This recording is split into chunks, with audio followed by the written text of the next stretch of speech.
Hello, One Runners. This is Dan from One Run HQ. As ever, we are still rolling. We're 16 hours into this 24-hour marathon.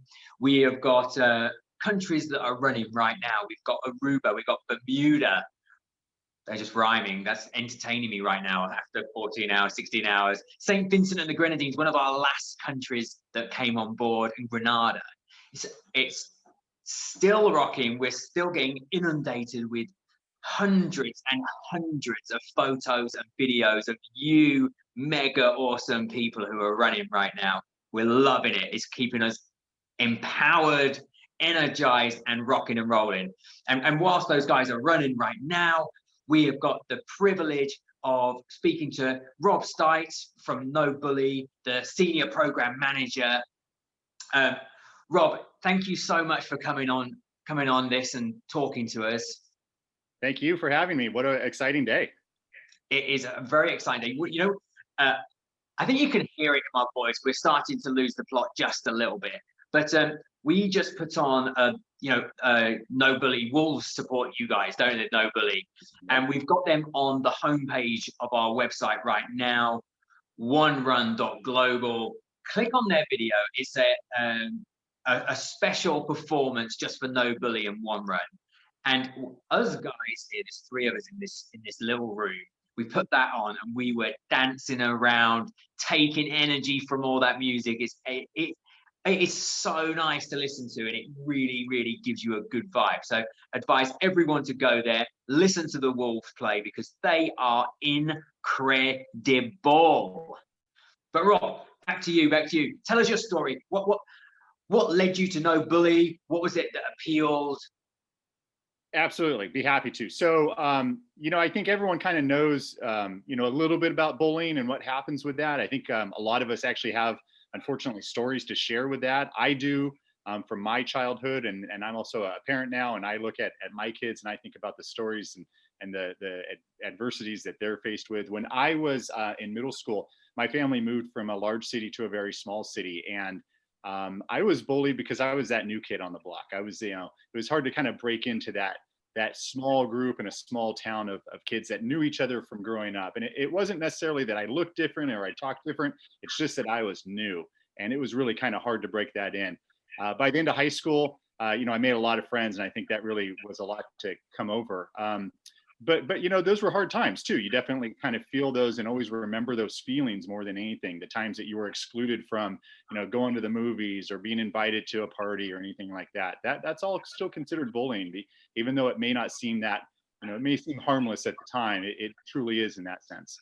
I look at my kids now. I have a daughter and a son, and they kind of have, I guess what you would call non-traditional gender roles of what their after school and out of school interests are. My daughter, very athletic. She's on the girls wrestling team for the high school. She gets, yeah, right, exactly. She gets kind of bullied a lot, especially even by the boys that are kind of like, this is a boys sport, not a girls sport. And there's a group of about 5 girls that are on the team, and they're holding their own. And I give them, major kudos for not backing down and not, it'd be real easy to turn around and just tell the coach they were no longer interested, but they've stuck with it for 4 years now. So that's really positive for them. My son, kind of on the other end of that stick, being a boy, he's actually very interested in theater, not interested in the sports that traditional boys are kind of expected to be part of. So he's part of the community theater in town here, does a lot of plays and musicals, and kind of that same idea, kind of teased a little at school for being that non-traditional, having interests that are outside of the typical gender roles. So when I think about bullying, I think about, there's physical bullying, there's verbal bullying, but then there's just that mental aspect where you're just kind of teased for being who you are. And at the end of the day, if I could go back and talk to my younger self, that's exactly what I would say is, stay the course, find your North Star and just stay true to it, and don't let go, and don't let other people bully you. Don't let them change your mind about what's important to you.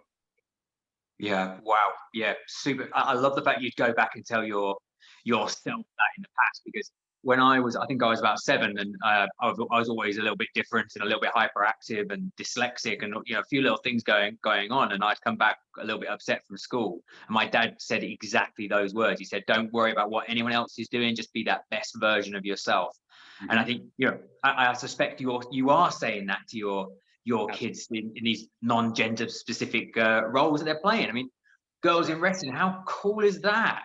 Exactly. Yeah. I really, really love that. And much more than actually doing it is continuing when there's a little bit of pressure not to. That shows such grit, determination, real inner strength rather than the strength that you might naturally associate with wrestling. That's showing two types, and that's probably going to Right. take a long way. Same for your son as well. I think that's really Yeah. super mega. Yeah, the And mental and the physical, it's a combination for sure. And without those combined together, it's like I said, it's easy. She's probably had 100 times where she could have turned away and said, nope, not for me.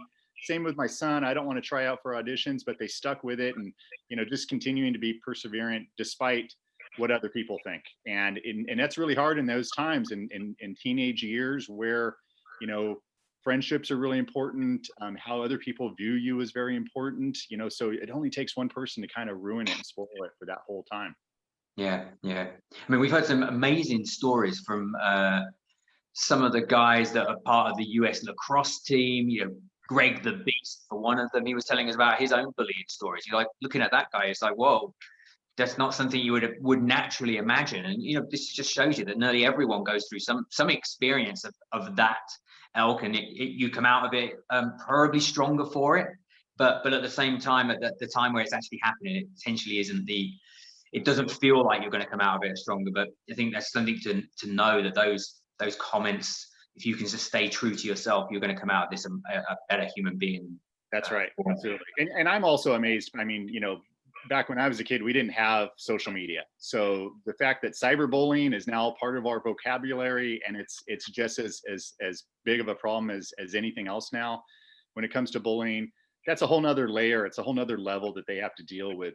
The social media, the cyberbullying, that's 24/7. That's not just in the hours of being at school that we were kind of, used to, or on the playground or at the local park. These are things that they have to deal with constantly. Yeah, I suspect it as that's something I think about with the consideration of children. I'm just like, "Oof, do you want to bring it? And you have to, as a parent, you have to be aware of that. That's That's right. bonkers. But let's talk a little bit more about No Bully and your role at No Bully. I mean, there's so many amazing projects that you're involved with. Like, are there a couple that really get you fired up that Yeah. you can tell us about? Absolutely. Yeah. One of the first events that I was involved with was part of our Shred Hate program, which was a partnership with ESPN, the X Games, and Major League Baseball. And it was essentially it was bringing our no bully story, but kind of wrapping it around sports, which can kind of be a blessing and a curse when it comes to bullying. Sometimes you have some really upstanding student athletes, and then other times that can kind of be the source for bullying too. But anyway, one of the first school activations that we did when I came on board with No Bully was in Philadelphia. And this was a school that had gone through our year-long program in terms of bringing and building empathy and bringing compassion to the school, and really being preemptive in getting ahead of any bullying activities there. And the school went all the way through the program, and in springtime, right when baseball was starting up, the local baseball team, the Philadelphia Phillies, had invited some students from some of the local schools that had never been to a baseball game. They invited them to their field for their opening day game. It was at the very beginning of April, and they brought the kids down on the field, and they made a big pregame ceremony, which is great in and of itself. But the fact that these kids kind of were like, wait, this was a positive experience. I've never even, been to a baseball park before, just because they were from the inner city schools, a little bit more on this lower socioeconomic spectrum. And here they were kind of put on this pedestal, and they were kind of, uplifted. And it was really empowering, not only for those students that got to go, which obviously they couldn't bring the whole school, but it permeated throughout the school, right? The buzz that went around the school the week after that was just huge. And it really helped kind of solidify all that hard work that they had been doing year round to talk about and get into that mode of anti-bullying. Yeah, that sounds like a cracking one. Really, really Yeah, lovely.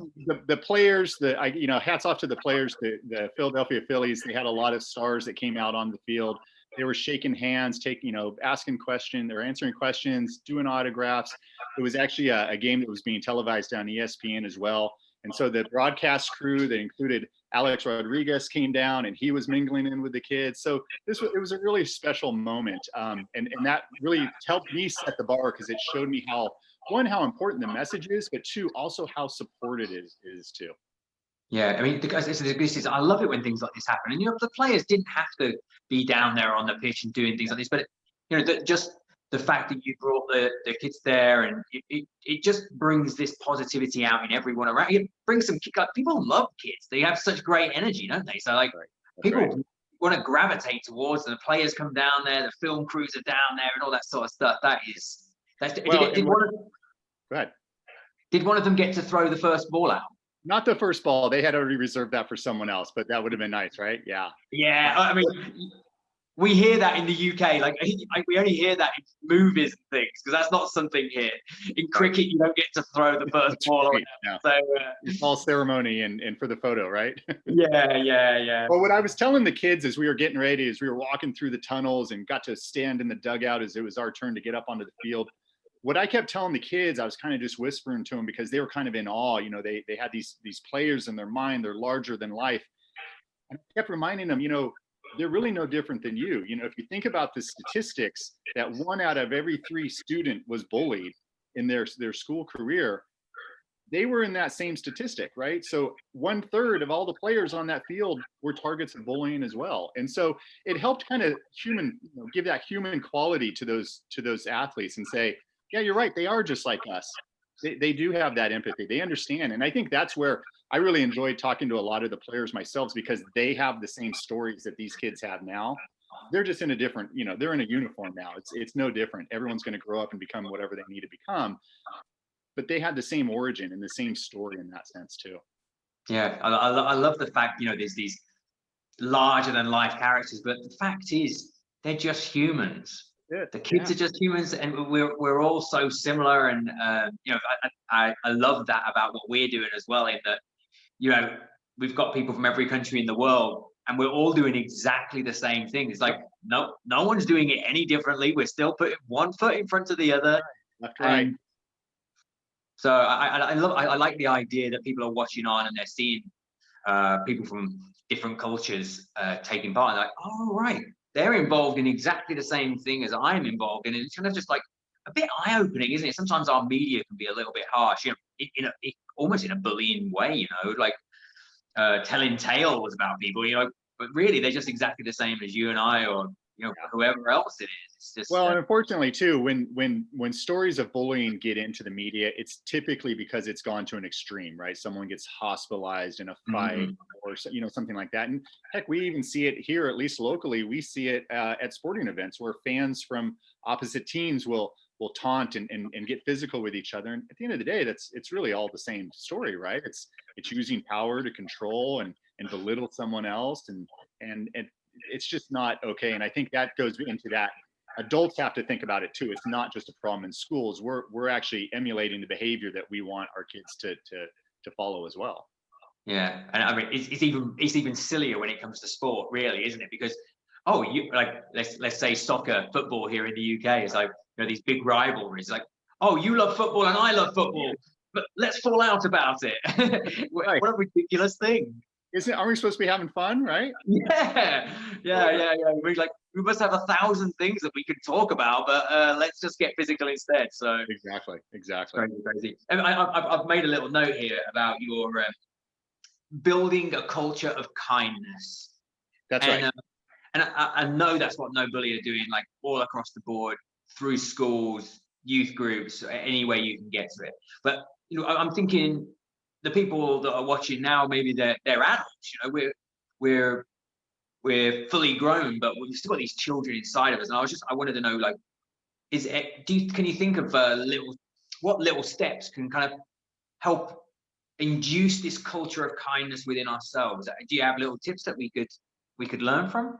Well, yeah, and the sports one's an easy one, right? Just kind of being kind and courteous to fellow fans, whether they root against you or root with you, right? That's an easy one. I think about everything that I see throughout the world, especially now in this world of COVID and the pandemic. Everyone's so kind of on edge, it seems. And you know, when you go to a restaurant or a grocery store and you see these people there just kind of ready to kind of, you know, throw hands and get verbal with someone. And at the end of the day, to your point, it doesn't really matter. Like the bigger picture is, can't we all just kind of get along and be kind with each other? Because you may be having a bad day. That doesn't mean you get to take it out on me, vice versa, the whole 9 yards.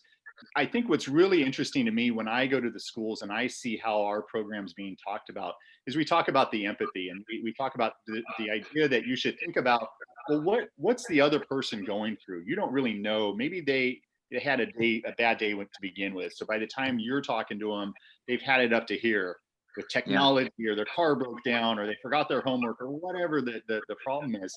It's really interesting to see that in the younger grades, that empathy is automatic, right? If you really look at the kids, they all love each other. They give each other hugs, and they love seeing each other every day.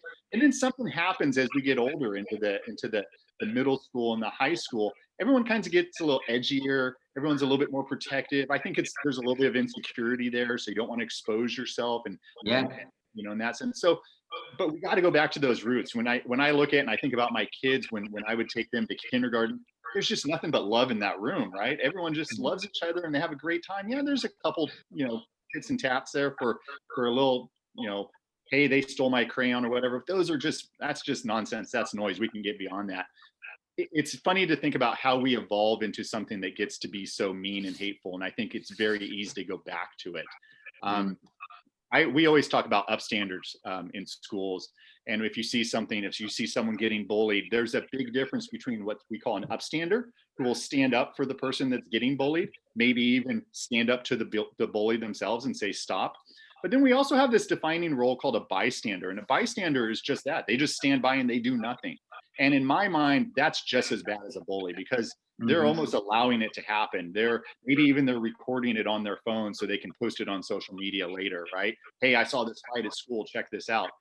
That's really not helpful either, right? So what we're trying to do is say, yeah, you may not always have that power to be an upstander, but also don't be a bystander, right? You can stand up for people and say, yeah, I don't think that's right. And I've seen that in the real world too, in adult life. I've seen people say, hey, that's not okay. You can't treat people like that. I'm very respectful, very dignified. But I think about that, and I think, when we're in a restaurant and we're sitting down and we're having that, there's other kids in there too, right? So they're looking and they're watching and they're observing and they're saying, this is how it's okay to act. Is it okay to act like that? Not always, right? Yeah. Wow. I mean, so much good in there. I mean, the first thing you touched upon was the empathy, and that is something that's come up in nearly every conversation I've been having today. Whether not just about bullying, just about discrimination, injustice, inequality, all those sorts of things. And empathy is such a powerful thing, isn't it? Just to understand what other people are going through. And it's really interesting that that's one of the strands that is just fed through the whole day. And totally agree. And that ability, the ability to embrace diversity, right? To say, hey, we all are different. Sometimes we look different. Like I said, sometimes you may talk different. You may have different beliefs, whatever that is.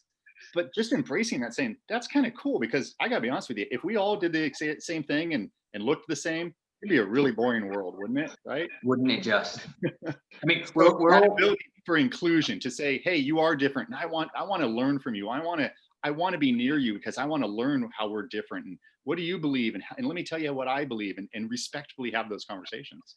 Yeah, absolutely. I think we're all made of well over 1 trillion cells, and for that number, and for us all to be so similar, it's such a magical thing. But then those tiny little different, like literally tiny differences, they're the things that we need to be celebrating with our hands in the air, hands on high. That's what it's all about, really. And absolutely. Yeah, really love that. And that is right. That is a common thread across all the organizations that are part of this run today. That's what I love about it. Yeah, exactly. It's really, really mega. So no bully. You as an organization have so many superpowers to change, and I wondered whether you personally might have one that you would love that you had, like a superpower that's good for change in this world. What would that be, and what would it do to the world? Wow. That's a great question. Well, I can tell you, growing up, I really loved SpiderMan. He was my guy. He was my superhero. And I think what I loved about him was that he had he was a teenager, right? He was a boy in school, but he had these amazing powers that he had to hide, really, right? He couldn't show off to everyone that these amazing strength and this ability to sling his way everywhere and capture the bad guys. He kind of had to pull him back, but when he needed to, he was really good about doing the right thing, right? So remember, his nemesis at school was Flash, and he was always kind of teasing him and bullying him. And I think about the times where he did stand up to Flash and use that strength, that power from within that he normally would not have used. And I think that kind of goes back into me. That's part of that definition of an upstander, right? This is finding that inner strength to be able to do what's right, even though it's challenging and it's hard sometimes. To me, that's a superpower, and that's what I'd recommend. Yeah, it's like I know the SpiderMan kind of quote is with great power comes great responsibility, but Right. you know, it almost works the opposite way as well. If you take responsibility, you are showing great power as well. That's which is an amazing thing for my brain to come up with this long into the day. I'm quite impressed with myself. Yeah, I mean, aside from the, could I fly? Could I be bulletproof? I don't know. Those would be fun too, but but that would be mine. That would be it. Yeah. Just having control of yourself. Yeah, and it's a little bit about that. It's a little bit like being aware of yourself and being that empathy again. It's just well, and like we said, even at a young age, that's challenging. I mean, even 40 something years into it, I'm still struggling with that. So, that's not something that comes easy to a teenager. No, absolutely not. But every lesson they can get from someone who is showing that is just embedding it slightly into their lives, which is super cool. 100%. So I wanted to kind of leave this interview with you being able to kind of take the floor. We've got 15,000 people from all over the world, 195 different countries. Is there a message you would like to give to them to keep them going as as they set out of their door, they're feeling tired? What message could you give to them?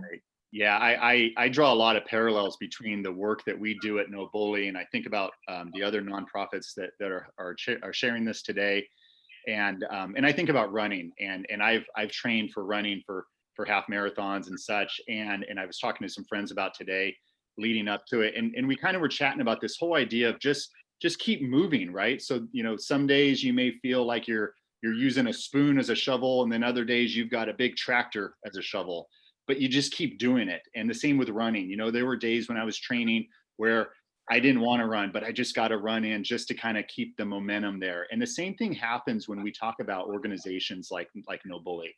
Our mission statement is to eradicate bullying and cyberbullying worldwide.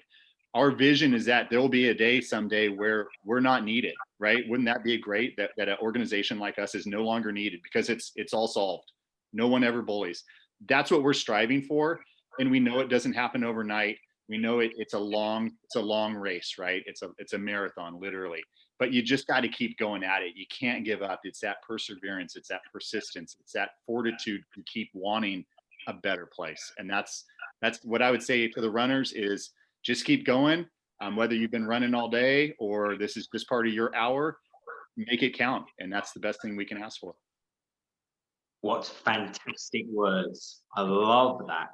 Just keep going. And that knowledge, like hold that within you, that you're part of this global community that's facilitating people like you guys, like No Bully, doing such great campaigns across the world, changing the lives for children. I mean, that's enough to keep me going anyway. So absolutely. Very energizing to me. We're a couple hours away from our 7 o'clock locally, so that's what I'm using to go in at 7 o'clock with. Oh, amazing. Make sure you take a video of yourself, a picture, send it in for us. That'd be absolutely wonderful. Will do. One last thing, it's been catching my eye the whole time that we've been chatting. What is the statement you have on the wall there? I think there's love and there's laugh. Oh, it's live, love, laugh. What a great motto to live by. Live, love, and laugh. You can't deny any of those. Yeah, no, absolutely fantastic.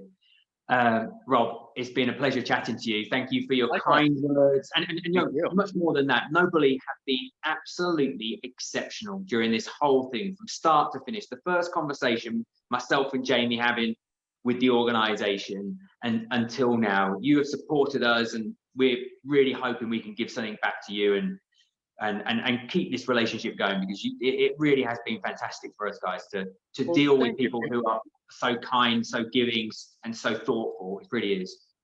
Thank you. And it definitely is a two-way street. You guys have been phenomenal to work with too. Just amazing and fun. And even despite the late night, early morning calls, whatever they are, with the time differences, we've made it work. And it's been fun to get to this point. Yeah, it really has. It really has. It's just so nice. And this is just the cherry on the top is just everything that's going on right now. And it's just absolutely mind blowing that people are still treading the tarmac or the trails. Yep.